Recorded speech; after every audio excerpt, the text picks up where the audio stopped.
রাউজানের সাবেক সংসদ সদস্য ফজলে করিম চৌধুরী আটকের পর রাউজানে আনন্দ মিছিল ও মিষ্টি বিতরণ করা হয়েছে।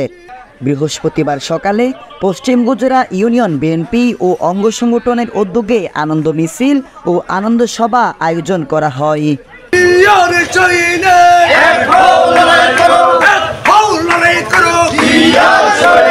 মগদাই বাজারে অনুষ্ঠিত আনন্দ মিছিলে নেতৃত্ব দেন সংযুক্ত আরব আমিরাত শাখার যুবদলের সহ সভাপতি মোহাম্মদ সাইফুদ্দিন তারেক।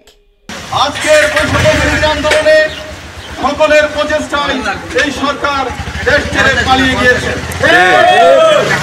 এখানে যারা আছে কেউ মামলা হামলার শিকার হয়েছে, কারো জমি দখল হয়েছে, কাউকে মিথ্যা মামলা দিয়ে সাজা দিয়ে।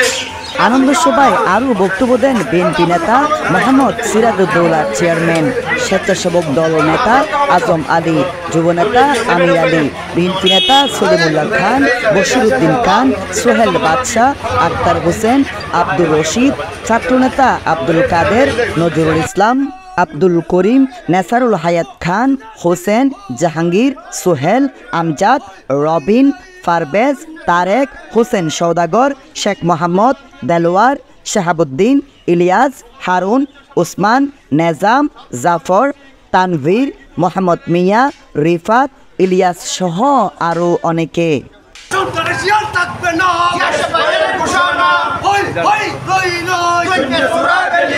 আনন্দ মিছিলটি মগদাই বাজারের বিভিন্ন স্থানে প্রদক্ষিণ করেন।